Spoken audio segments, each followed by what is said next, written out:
الحمد للہ رب العالمین والصلاة والسلام علی اشرف الانبیاء والمرسلین وعلی آلہ وصحبہ ومن تبعہم باحسان الی یوم الدین، اما بعد۔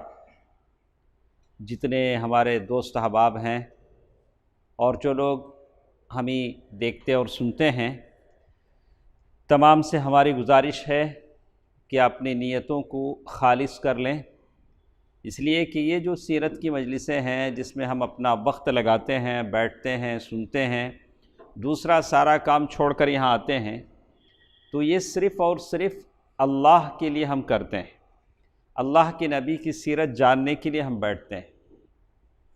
تو آج ہمارے ساتھ ماشاءاللہ سیرت کے اس گل و باغ و بہار سے بہت ہی اچھی باتیں آج ہمارے ساتھ ہیں۔ گزشتہ درس میں جو آخری باتیں ہمارے ساتھ تھیں، مدینے میں جو یہود بستے تھے وہ یہود کیا کیا کرتے تھے، آپس میں لوگوں کو لڑاتے تھے، قرضہ دیتے تھے، اور عرب کے سردار یہودیوں کا یہ قرضہ لے کر جود و سخا کا مظاہرہ کرتے تھے، قرضوں میں پھنس جاتے تھے، ان کی جائیدادیں لٹ جاتی تھیں، جیسے آج کل ایک مخصوص قوم مسلمانوں کے ساتھ ایسا کرتی ہے اور وہاں اپنے دکانیں سجاتی ہے جہاں مسلمانوں کی آبادی کثرت سے ہوتی ہے، اس کا ایک غلط فائدہ اٹھاتی ہے۔ تو اس سلسلے میں ایک مشہور واقعہ، یہود نے اللہ کے نبی صلی اللہ علیہ وسلم کا رسالت کا انکار کیوں کیا، جبکہ وہ پہچانتے تھے کہ آپ رسول، سچے رسول ہیں؟ کیوں انکار کیا؟ تو ہماری سمجھ میں آیا کہ حسد کی وجہ سے۔ کیوں؟ حسد کی وجہ سے، یعنی ان کو ہم کیوں رسول ماننا۔ اس سلسلے میں ایک مشہور واقعہ حیی بن اخطب،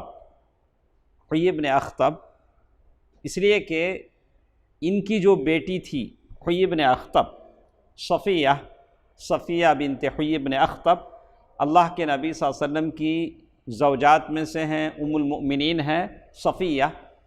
تو وہ اپنے باپ اور چاچا کے بارے میں ایک واقعے کا ذکر کرتی ہیں۔ اس واقعے سے آپ اندازہ لگا سکتے ہیں کہ یہودیوں کے دلوں میں اللہ کے نبی صلی اللہ علیہ وسلم کے تعلق سے کتنی نفرت تھی۔ آج بھی وہی نفرت ان کے دلوں میں۔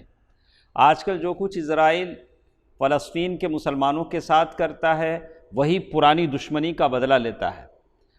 تو اس واقعے سے دیکھیے، کہتے ہیں ام المؤمنین صفیہ بنت حیی بن اخطب رضی اللہ تعالیٰ عنہ روایت کرتی ہیں کہ میں اپنے چاچا اور والد کی نظر میں سب سے چہیتی تھی۔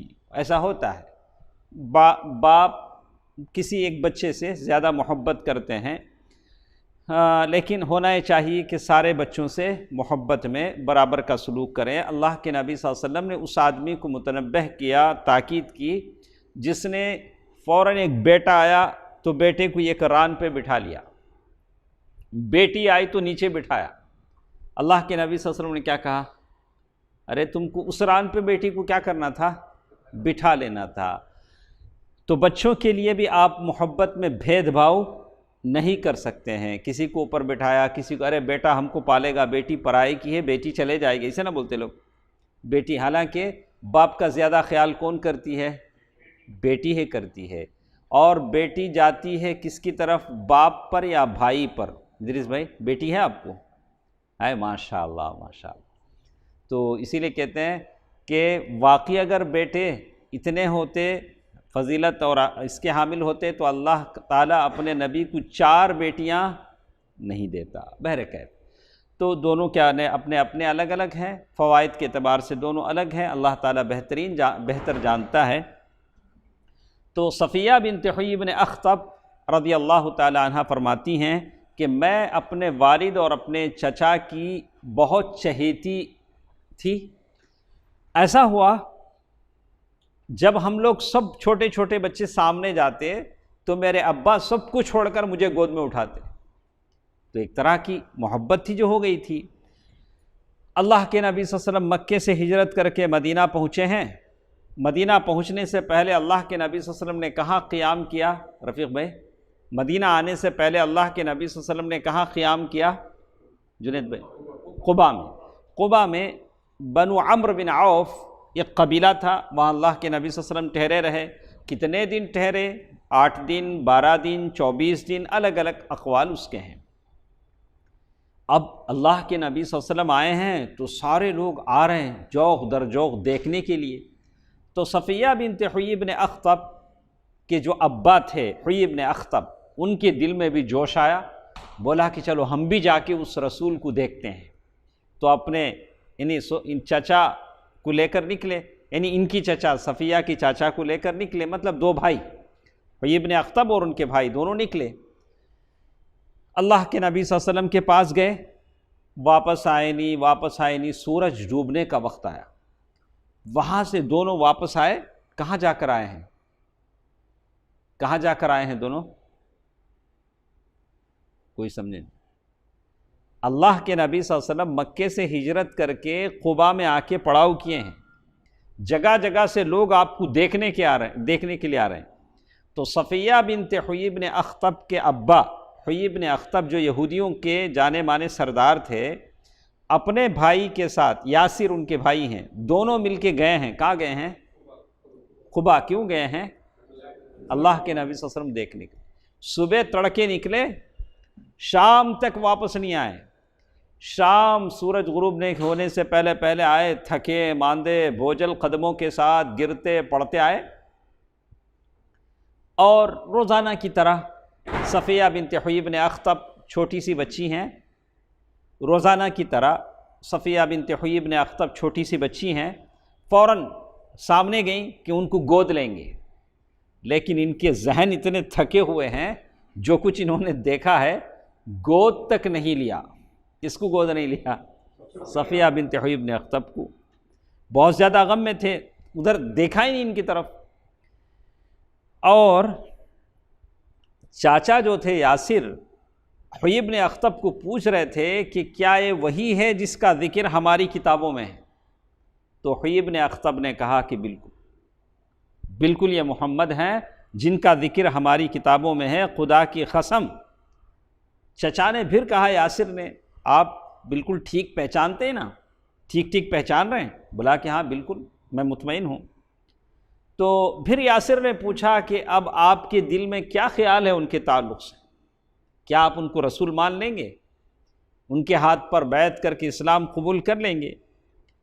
تو حیی بن اخطب انہوں نے کہا، خدا کی قسم، عداوت میرے دل میں کیا ہے؟ عداوت ہے، دشمنی ہے، جب تک زندہ رہوں گا۔ کیا ہے؟ جب تک زندہ رہوں گا۔ آپ جب سیرت پڑھیں گے حیی بن اخطب کی، اللہ کے نبی صلی اللہ علیہ وسلم نے ان کو قتل کروا دیا تھا۔ بعد میں قتل کے لیے جب لائے گئے، ان کے اوپر اچھی قمیص تھی، بہت شاندار کیا تھی؟ قمیص تھی۔ تو ایسا ہوتا ہے کہ جس کو قتل کرتا ہے اس کے جسم پر جو کچھ ہے کسے ملتا ہے؟ قاتل کو ملتا ہے۔ تو انہوں نے اپنے قتل ہونے سے پہلے اپنی قمیص خود سے پھاڑ لی۔ سمجھتے ہیں ادریس بھائی؟ کیوں پھاڑا؟ کیوں پھاڑا انہوں نے؟ تاکہ کسی مسلمان کا بھلا نہ ہو، کسی مسلمان کا فائدہ نہ ہو۔ تو بہرکیف یہ حیی بن اخطب ہیں، ان کی بڑی تاریخ ہے۔ تو یہ اس طرح کی عداوت یہودیوں کے دل میں تھی۔ آج جیسے کچھ آپ دیکھ رہے ہیں، کچھ نے برملا اعلان کیا ہے کہ آج جیسے کچھ ہم مسلمانوں کے ساتھ ہم کر رہے ہیں، یہ اس زمانے کے ہمارے مقتولین کا بدلہ ہے جو ہم لے رہے ہیں۔ بہرکیف اسی کی گواہی صحیح بخاری میں عبداللہ بن سلام رضی اللہ تعالی عنہ کی گواہی ہے۔ یہ بڑے عالم تھے، یہودیوں کے بڑے عالم تھے، احبار، حبر من احبار الیہود۔ اور یہ ان کا واقعہ بیان کرتے ہوئے کہتے ہیں کہ بنو النجار میں اللہ کے نبی صلی اللہ علیہ وسلم آئے تو عبداللہ بن سلام دوڑتے گئے، کچھ سوالات اللہ کے نبی صلی اللہ علیہ وسلم سے کیے کہ ان سوالات کا جواب اللہ کے نبی کے علاوہ کوئی دے نہیں پاتا تھا۔ تو وہ سوالات انہوں نے کیے اور اسی وقت مسلمان ہو گئے۔ پھر آپ نے کہا، کس نے کہا؟ عبداللہ بن سلام رضی اللہ عنہ، جن کے بارے میں آتا ہے، کہتے ہیں کہ میں کبھی چاند کو دیکھتا تھا، کبھی اللہ کے نبی کے چہرے مبارک کو دیکھتا تھا۔ میں نے کہا کہ واللہ یہ کسی جھوٹے کا چہرہ نہیں ہو سکتا۔ تو عبداللہ بن سلام رضی اللہ تعالیٰ عنہ نے کہا کہ اللہ کے نبی، یہود بڑی بہتان باز قوم ہے۔ کیا کہا؟ یہود کیا ہے؟ بڑی بہتان باز قوم ہے۔ شاید قرآن میں جتنی سخت آیتیں یہودیوں کے تعلق سے آئی ہیں شاید کسی قوم کے تعلق سے آئیں۔ اللہ کی لعنت ہوئی ہے کس پر؟ یہودی قوم پر۔ لیکن آج دنیا کے صفحے پر آپ دیکھیں گے کہ وہ ایک پنپتی ہوئی قوم نظر آ رہی ہے۔ جوتے کے پالش سے لے کر جیٹ طیاروں تک یا اس سے بھی بڑی بڑی چیزیں وہ قوم کی صنعت ہے، بناتی ہے۔ لیکن اس کا یہ مطلب نہیں ہے کہ جو قوم دنیا کی صنعت میں آپ جو جوتوں پہ پالش کرتے ہیں، شائنر کرتے ہیں، وہ بھی کہاں بنتا ہے؟ اسرائیل ہی بناتا ہے۔ تو اس کا یہ مطلب نہیں ہے کہ وہ قوم بہت مانی ہوئی ہے، اس کو ہمیں یہ نہیں، دنیا ہمارے پاس مچھر کے پر کے برابر بھی نہیں ہے۔ اصل یہ ہے کہ رب کو اگر مانے تو وہ اصل چیز ہے جو آدمی بندہ اللہ تعالیٰ کی پہچان کر لیتا ہے۔ تو بہرکیف کہتے ہیں عبداللہ بن سلام رضی اللہ تعالیٰ عنہ نے کہا کہ اللہ کے نبی، میں مسلمان ہو گیا ہوں، آپ ایسا کریں یہودیوں کو بلائیں، بلا کے میرے بارے میں پوچھیں، میرے بارے میں فیڈ بیک لیں کہ میں کیسا آدمی۔ تو اللہ کے نبی صلی اللہ علیہ وسلم نے یہودیوں کو بلا بھیجا، سارے یہودی آ گئے۔ عبداللہ بن سلام رضی اللہ تعالیٰ عنہ دروازے کے پیچھے ہیں، آنے والے یہودی کسے نہیں دیکھ رہے ہیں؟ عبداللہ بن سلام رضی اللہ تعالیٰ عنہ۔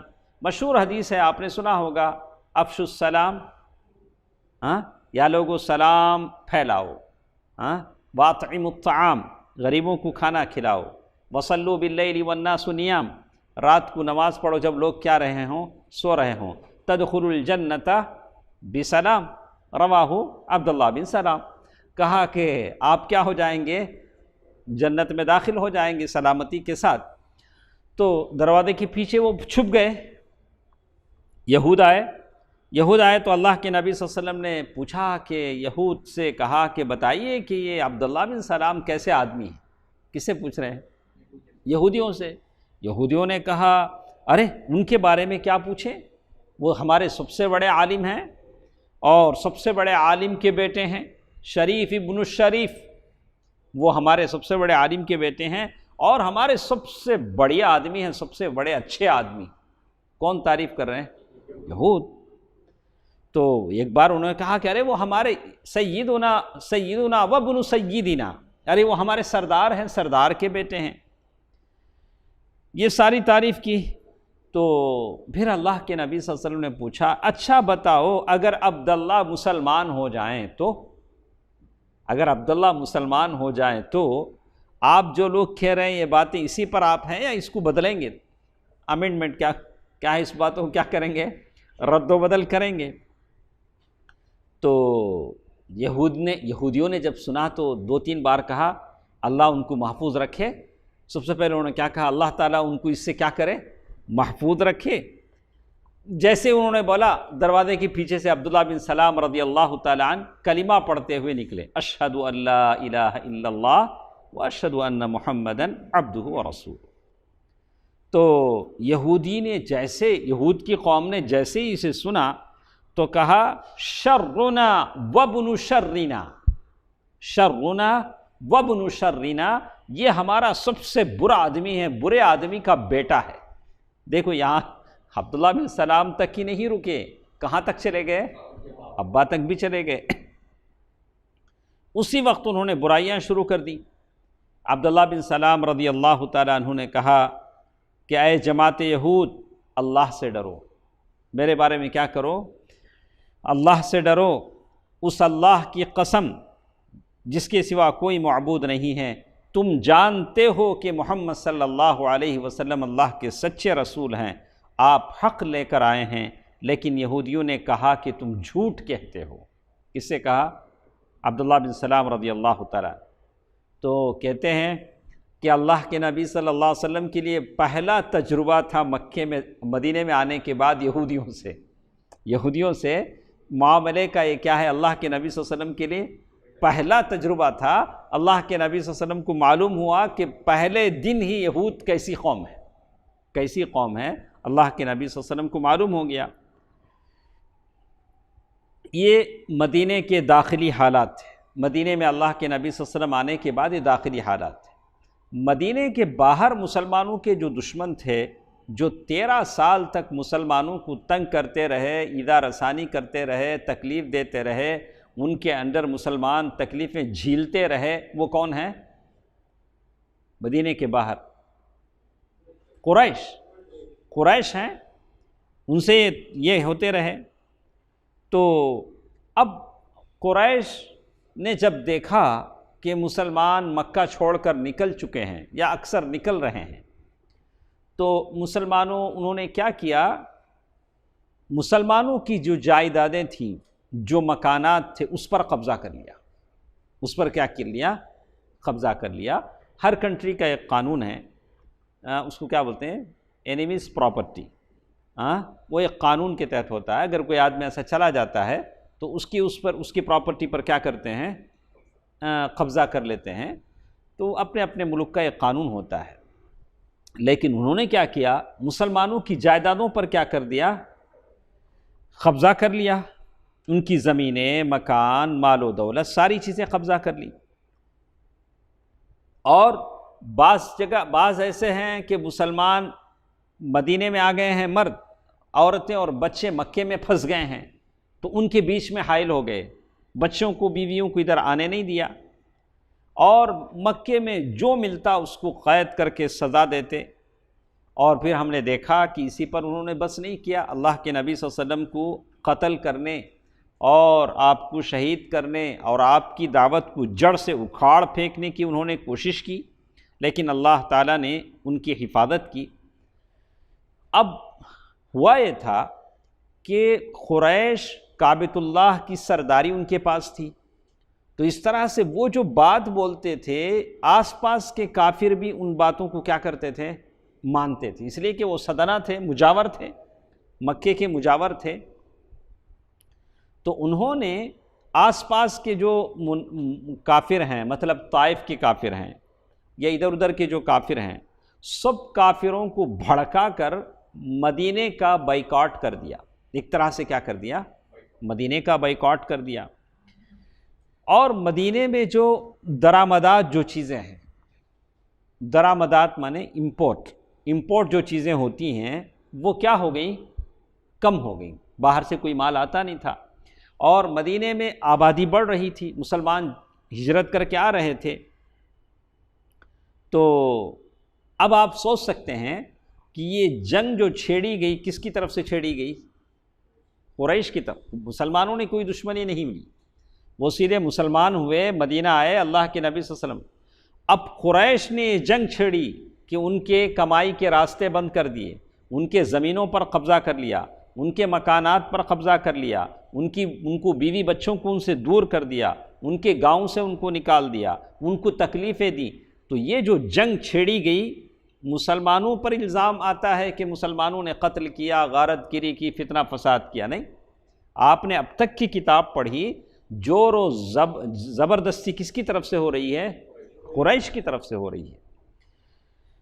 تو اب آپ یہ فیصلہ کریں، اب مسلمانوں کو یہ حق تھا کہ اب ان کے مالوں کو ضبط کریں۔ کس کے؟ قریش کے مالوں۔ قریش کے قافلے تجارت کے لیے سریا جاتے تھے، یمن جاتے تھے، واپس جب آتے تو مدینے سے ہو کر گزرتے۔ اب مسلمانوں کے پاس کوئی راستہ نہیں ہے، کیا کریں گے مسلمان؟ ان کے قافلوں پر کیا کریں گے؟ دھاوا بولیں گے۔ وہاں سے جو مال وہ کما کے لائے ہیں، مسلمان کیا کریں گے؟ مال غنیمت کے طور پر حاصل کر لیں گے۔ تو اب مسلمان ظالم ہیں؟ ہرگز ظالم نہیں۔ مسلمانوں کے پاس کوئی راستہ نہیں، بس ایک ہی راستہ، تو وہ بھی ان سرکشوں کو ستائیں، اور جس طرح مسلمانوں کی زندگیوں کے آگے رکاوٹیں کھڑی کی گئی تھیں، اسی طرح مسلمان بھی ان سرکشوں کی زندگیوں کے آگے رکاوٹیں کھڑے کریں۔ اور اس کو کہتے ہیں جیسے کو تیسا، ٹٹ فار ٹیٹ۔ بالکل مسلمانوں یہی سے کیا، مسلمانوں کی طرف سے ایسا نہیں تھا، جو کچھ بھی ان کی طرف سے ہوا، اس کو ہم اردو میں کیسے بولیں گے؟ جیسے کو تیسا، جیسے کو تیسا۔ ہاں، ایک اور حساب بھی ہے، تو سیر تو میں سوا سیر، ایسا مسلمانوں نے نہیں کیا۔ مسلمانوں نے کیا کیا؟ تم جتنا کرو گے ہم اتنا ہی کریں گے۔ اس زیادتی کا حکم اللہ تعالیٰ نہیں دیتا ہے۔ اللہ تعالیٰ جتنا نقصان آپ کو پہنچا ہے اس کا بدلہ آپ لے سکتے ہیں، لیکن سیر کو سوا سیر کا حساب نہیں دے سکتے ہیں۔ تو یہ تھے وہ مسائل۔ اب دو طرح کی چیزیں آپ نے سنا، ایک مدینے کے داخلی مسائل جو وہاں کے کافروں یہودیوں سے تھے، ایک باہر کے مسائل جو مکے کے قریش کے لوگوں سے تھے۔ اللہ کے نبی صلی اللہ علیہ وسلم مدینہ آئے ہیں اور مدینہ آ کر ان تمام مسائل کو حل کرنا اللہ کے نبی صلی اللہ علیہ وسلم اور صحابہ کا کام ہے۔ اور اس میں سب سے زیادہ ذمہ داری کس پر عائد ہوتی ہے؟ اللہ کے نبی صلی اللہ علیہ وسلم پر، کہ ان تمام مسائل کو کیسے ڈیل کیا جائے، کیسے حل کیا جائے۔ تو آپ کا اس میں سب سے بڑی چیز، آپ پیغمبر تھے، اللہ تعالیٰ کی طرف سے آپ کی خصوصی رہنمائی ہوتی تھی، آپ کا پیغمبرانہ کردار تھا، اور آپ ایک عظیم قائد تھے، آپ کے اندر قائدانہ رول۔ اور اسی طرح یہ جو قوم تھی کبھی نرمی کبھی سختی کی مستحق تھی، جو جس سلوک کے مستحق تھے وہی سلوک ان کے ساتھ کیا جاتا تھا۔ انشاءاللہ آپ کو آگے آئے گا۔ میں ہمیشہ دوستوں سے کہتا ہوں کہ ہمیشہ نرمی ہر جگہ نہیں چلتی۔ آپ نے سیرت میں اس چرواہے کا حال سنا جس نے وہ چند لوگ تھے جن کو بیماری ہو گئی تھی، اللہ کے نبی صلی اللہ علیہ وسلم نے ایک اونٹ چرانے والے کے ساتھ چند اونٹ دے کر بھیجے کہ جاؤ گاؤں کے باہر رہو، اونٹ کا دودھ یا یہ پیو، اللہ تعالیٰ تمہیں کیا کر دے گا؟ صحت دے دے گا۔ تو انہوں نے اونٹ بھی چرائے، چرواہے کو قتل بھی کر دیا۔ تو اللہ کے نبی صلی اللہ علیہ وسلم نے کچھ صحابہ کو تیزی سے ان کے پیچھے بھگایا، ان کو پکڑا، جیسے کچھ انہوں نے اس چرواہے کو قتل کیا تھا ویسے ان کو قتل کروایا، ہاتھ پیر کاٹے گئے اور گرم گرم دھوپ کے چٹانوں میں، گرم تپتی چٹان میں ان کو ڈال دیا گیا۔ ہاتھ پیر کٹ چکے تھے، اتنی شدت سے وہ تڑپ رہے تھے کہ پتھروں کو دانتوں میں لے کر کیا کرتے تھے؟ یہ دیتے۔ ایسا اب میں سوچتا ہوں میں اللہ کے نبی صلی اللہ علیہ وسلم رحمۃ للعالمین ہیں، لیکن ایسا کیوں ہوا؟ ایسا اس لیے ہوا کہ انہوں نے ویسے ہی کیا کیا، اس چرواہے کو قتل کیا، اور بالکل جیسے کو تیسا، بالکل ویسے ہوا۔ تو بہرکیف ہاں، اگر معاف اگر ہوتا ہے، اولیاء اگر معاف کرتے ہیں، مقتول کے جو ذمہ دار ہیں وہ معاف کرتے ہیں، بولو چاہے معاف کر، ہم لوگ معاف کرتے ہیں، بات الگ ہے۔ ہاں، اگر معافی کر دیتے ہیں تو وہ بات الگ ہے۔ اگر کوئی معاف نہیں کرتا، قصاص لینا چاہتا ہے تو اس کو قتل کر دیا جائے گا۔ تو کہتے ہیں اللہ کے نبی صلی اللہ علیہ وسلم نے اپنے رحمت اور محبت کے پہلو کو ہمیشہ اوپر رکھا، اور اللہ کے نبی صلی اللہ علیہ وسلم نے ایک اچھے اور احسن طریقے سے کیسے اس معاشرے کی تشکیل دی، انشاءاللہ اس کو ہم پڑھیں گے۔ جیسے شیخ نے یہاں لکھا، نئے معاشرے کی تشکیل۔ نئے معاشرے کے معنی ایک نئی سوسائٹی اللہ کے نبی صلی اللہ علیہ وسلم نے مدینہ پہنچ کر بنائی۔ ایک نئی سوسائٹی تھی جہاں گناہوں کی سزا ملتی تھی، جہاں مجرم کو اس کی جرم کی سزا دی جاتی تھی، جہاں زکوٰۃ، بعد میں جب زکوٰۃ فرض ہوا تو زکوٰۃ ادا کیا جاتا تھا۔ ایک بالکل اسلامک سوسائٹی اللہ کے نبی صلی اللہ علیہ وسلم نے تشکیل دی۔ تو اللہ کے نبی صلی اللہ علیہ وسلم جب مدینہ آئے تو 20/7 سپٹمبر 622 عیسوی، 20/7 سپٹمبر، آج کیا تاریخ ہے؟ اکتوبر ہے، نہیں اکتوبر ہے۔ تو اللہ کے نبی صلی اللہ علیہ وسلم آئے تو 27 سپٹمبر 622 عیسوی کو اللہ کے نبی صلی اللہ علیہ وسلم ابو ایوب انصاری رضی اللہ تعالیٰ عنہ کے گھر میں قیام کیا۔ تو ابو ایوب رضی اللہ تعالیٰ عنہ کے قیام کرنے کے بعد سب سے پہلے اللہ کے نبی صلی اللہ علیہ وسلم نے مسجد بنائی۔ تو اللہ کے نبی صلی اللہ علیہ وسلم نے مسجد بنانے کے لیے وہی جگہ منتخب فرمایا جس جگہ آپ کی اونٹنی بیٹھی تھی، اس جگہ۔ اللہ کے نبی صلی اللہ علیہ وسلم نے پوچھا، ابھی کیا ہے، کچھ ظالم حکومتیں ہیں، کچھ بنانا چاہتی ہیں، جگہ قبضہ کر لیتی ہیں۔ اب وہ جگہ کس کی ہے اس سے ہم کو مطلب نہیں ہے، ہم حکومت میں ہیں، ہم اپنا کچھ بھی بنانا چاہیں گے، آپ جانیں خلاص. لیکن اللہ کے نبی صلی اللہ علیہ وسلم نے ایسا نہیں کیا. بولا کہ جہاں اونٹنی بیٹھی تھی، بولا کہ یہ جگہ کس کی ہے، یہ جگہ کس کی ہے، اور قیمت دے کر اللہ کے نبی صلی اللہ علیہ وسلم نے وہ جگہ خریدی. 2 یتیم بچوں کی جگہ تھی. اللہ کے نبی صلی اللہ علیہ وسلم نے پے کیا، ادا کیا. وہ زمین اللہ کے نبی صلی اللہ علیہ وسلم نے خریدا، اور بنفس نفیس، یعنی آپ خود مسجد کے بنانے میں کیا رہے، شریک رہے. یہ بہت بڑی بات. ہم خود کسی کام میں شریک ہوں، اور اللہ کے نبی صلی اللہ علیہ وسلم پتھر ڈھوتے جاتے تھے اور شعر پڑھتے جاتے تھے. اللہم لا عیش الا عیش الآخرہ فاغفر للانصار والمہاجرہ. اللہ کے نبی صلی اللہ علیہ وسلم کہتے جاتے تھے، یا اللہ زندگی تو بس آخرت کی زندگی ہے، یا اللہ انصار کو بخش دے، مہاجرین کو بخش دے. اللہم لا عیش الا عیش الآخرہ فاغفر للانصار والمہاجرہ. اللہ کے نبی صلی اللہ علیہ وسلم کو جب صحابہ نے دیکھا کہ اللہ کے نبی صلی اللہ علیہ وسلم خود آگے بڑھ کر پتھر اٹھاتے ہیں، تو صحابہ خاموش بیٹھیں گے؟ صحابہ کے اندر بھی وہ جوش آیا. صحابہ اکرام نے بھی فرماتے، اور اللہ کے نبی صلی اللہ علیہ وسلم یہ بھی فرماتے جاتے، ھذا الحمال لا حمال خیبر ھذا ابر ربنا واطہر. یہ بوجھ خیبر کا بوجھ نہیں ہے، یہ ہمارے پروردگار کی قسم زیادہ نیک اور پاکیزہ ہے. آپ صحابہ کرام نے جب اللہ کے نبی کو دیکھا کہ آپ پتھر اٹھا رہے ہیں، ان کو جوش آیا. انہوں نے بھی شعر کہنا شروع کیے، لئن قعدنا والنبی یعمل لذاک من العمل المضلل.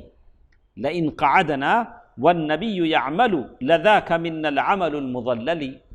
اگر ہم بیٹھے رہیں اور نبی کام کریں تو ہمارے لیے بڑا گمراہی کا کام ہے.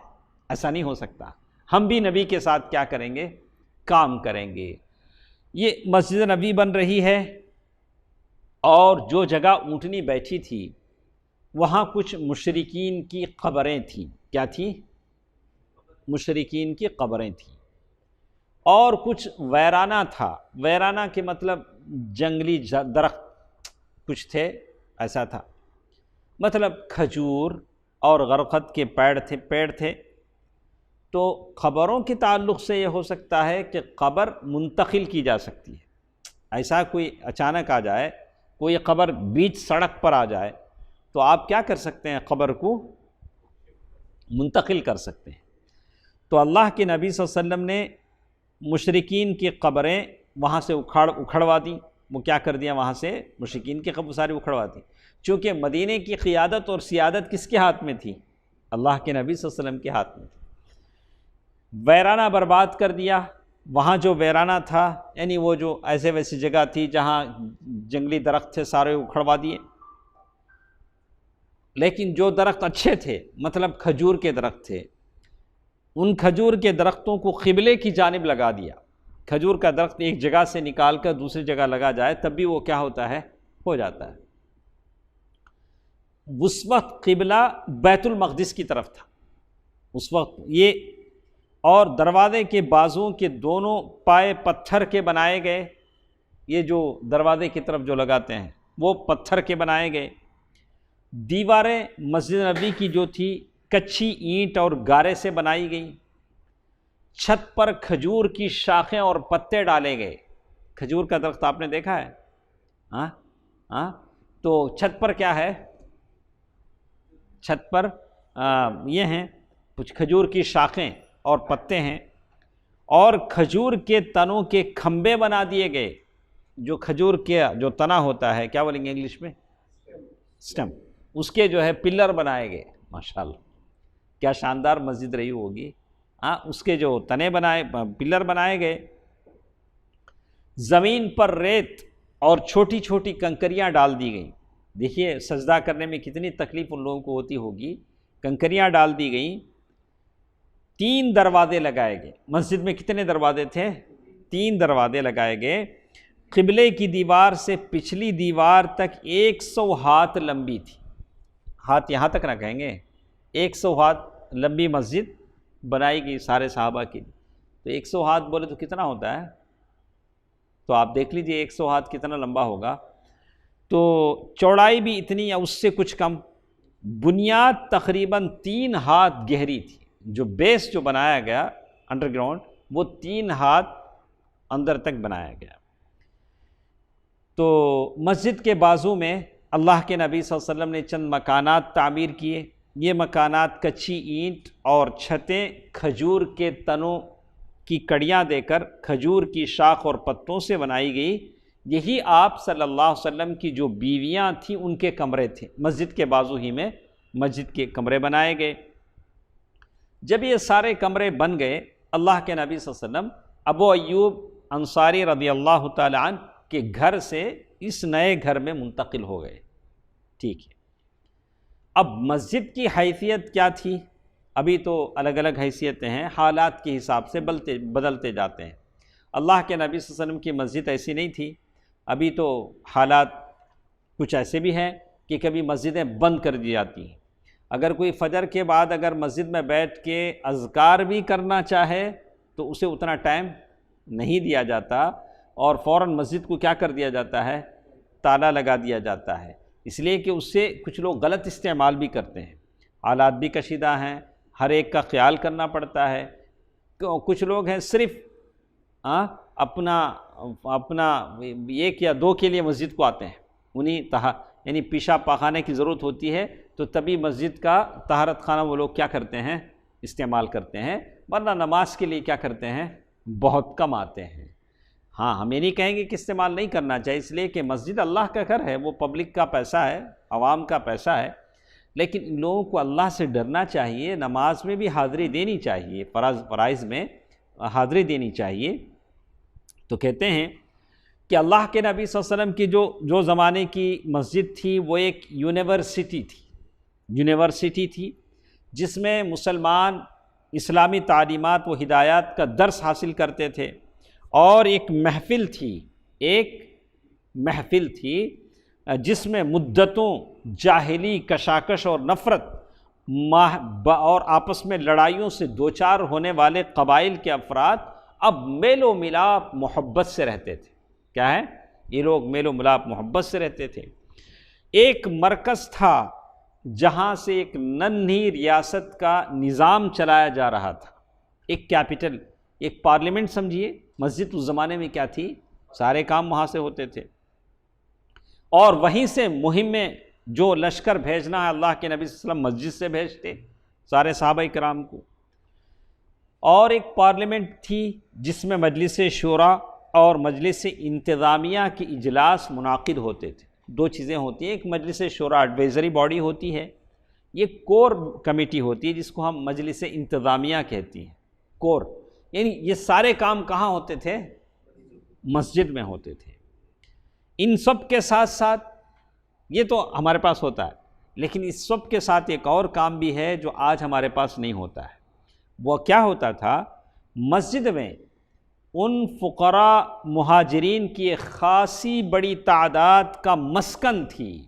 مکے سے جو لوگ آ گئے تھے، جن کے فیملی نہیں تھے، جن کا گھر بار نہیں تھا، وہ کہاں رہتے تھے؟ مسجد میں رہتے تھے۔ مسجد میں رہتے تھے، جن کا وہاں پر کوئی نہ تھا، نہ مال نہ اہل و عیال، نہ ان کے پاس پیسہ تھا نہ بیوی بچے تھے، ان کا گزارا کہاں ہوتا تھا؟ مسجد ہی میں ہوتا تھا۔ پھر ایسا ہوا، ہجرت کے مسجد بن گئی، اب مسجد کی طرف بلانے کے لیے کیا ہونا چاہیے؟ اذان ہوگی تبھی تو لوگوں کو پتہ چلے گا۔ تو ایسا ہوا کہ اللہ کے حکم سے اذان کا حکم بھی آ گیا، تو ایک نغمہ، ایک آواز اللہ تعالیٰ کی طرف سے، ایک لاہوتی نغمہ تھا جو دن میں 5 مرتبہ بولا جاتا تھا، جس سے پورا عالم وجود لرز اٹھتا تھا۔ لیکن آج ضرورت ہے کہ ہماری اذانوں میں اتنی جان ہو۔ کتنی مسجدیں ہیں بڑی خوبصورت، ایک مسجد 5 کروڑ روپے کی ہوگی، لیکن اذان سنیں گے تو تعجب ہو جائے گا۔ نہ تلفظ اچھا ہے، نہ بولنے کا انداز اچھا ہے۔ ارے ایک تصویر ہے، اذان کیا ہے؟ اسلام کی ایک شعار ہے، ایک آواز ہے، اس کو ہر راستہ آنے جانے والا سنتا ہے۔ تو آپ ایسے کسی مؤذن کو رکھیں جو بلال رضی اللہ تعالیٰ عنہ جیسا تو نہیں، یا مکے کے مؤذن جیسا تو نہیں، لیکن کم از کم کیا ہو؟ اس کا تلفظ اچھا ہو، پروننسیشن اچھا ہو، اذان کے کلمات میں وہ تاثیر ہو، رہ گئی رسم اذاں روح بلالی نہ رہی، رہ گیا فلسفہ تنقید غزالی نہ رہی، رہ گئی رسم اذاں روح بلالی نہ رہی۔ اب صرف اذاں تو رہ گئی ہے، لیکن اس کے اندر جو اسپرٹ، جو روح ہے، وہ ہمارے پاس نہیں ہے۔ تو اس لیے کہ اذان سن کر بھی بہت سارے لوگ کیا ہوتے تھے؟ مسلمان ہو جاتے تھے۔ تو مسجد کے جو ذمہ داران ہیں، متولیان ہیں، ان کو توجہ دینی چاہیے۔ لیکن ایک المیہ ہے ہمارے پاس، ایک یہ ہے، ہم کیا چاہتے ہیں؟ کم سے کم میں مسجد کا خرچہ کیا ہو جائے؟ نکل جائے۔ دوسرے خرچے ہو سکتا ہے، لیکن امام، مؤذن جو مسجد کی یہ کرتے ہیں، وہ لوگ کیا ہونی چاہیے؟ ان کی آواز دلکش ہو، وہ اچھا یہ کر سکیں۔ ٹھیک ہے۔ اس کے بعد اذان، عبداللہ بن زید عبد ربہ رضی اللہ عنہ، ان کو یہ خواب آیا۔ یہ کون صحابی ہیں؟ عبداللہ بن زید بن عبد ربہ۔ خواب میں فرشتہ دکھا، عبداللہ بن زید بن عبد ربہ، ان کو رضی اللہ عنہ۔ یہ پوری تفسیر جامع ترمذی، سنن ابو داؤد، مسند احمد، صحیح ابن خزیمہ میں یہ پوری حدیث ہے کہ کیسے فرشتہ آیا، انہوں نے کیا کیا پوچھا۔ اچھا یہ پھونکوں؟ بولا نہیں۔ گھنٹی بجاؤں؟ نہیں۔ پھر کیا کروں؟ انہوں نے کلمات سکھائے، تو وہ اذان کے کلمات تھے۔ پھر اللہ کے نبی صلی اللہ علیہ وسلم دیکھا تو خواب میں انہوں نے تھا، کس نے؟ عبداللہ بن زید بن عبد رب۔ لیکن اذان دینے کا حکم کسے ہوا عمران بھائی؟ کہیں ایسا کیوں بھائی؟ ایسا کیوں؟ ہاں، ایک تو بلال رضی اللہ تعالیٰ عنہ کی آواز جہوری الصوت، بڑی بلند آواز تھی، اذان میں آواز میں دلکشی تھی، تو وہ دیکھا جاتا ہے۔ تو یہ نہیں دیکھا جاتا کبھی بھی کون کتنا بزرگ ہے، کتنا بوڑھا ہو چکا ہے، کتنا چمڑا لٹک رہا ہے، اسے بڑا آدمی بنائے، نہیں۔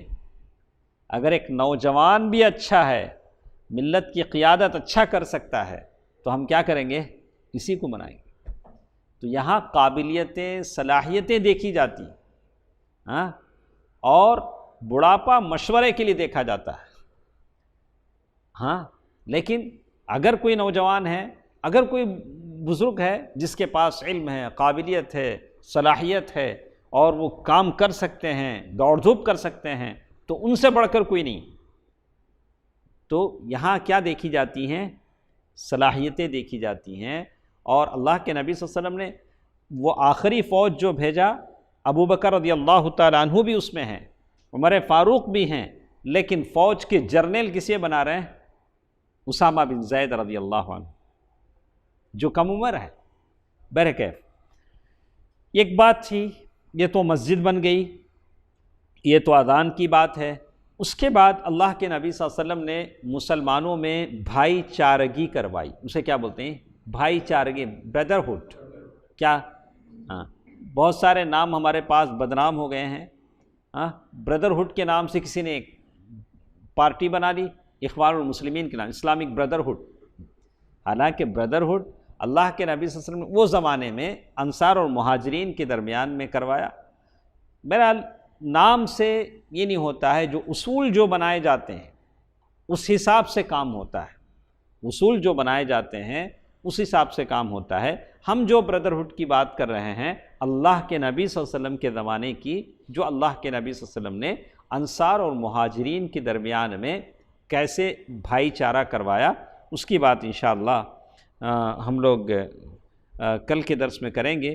ویسے ہم نے 5 منٹ دیر سے شروع کیا، نہیں 5 منٹ دیر سے شروع کیا ہے، تو یہ بات لمبی ہے، یا تو ہم کوشش کا انشاءاللہ کل کے درس میں ہم اسے لے لیتے ہیں۔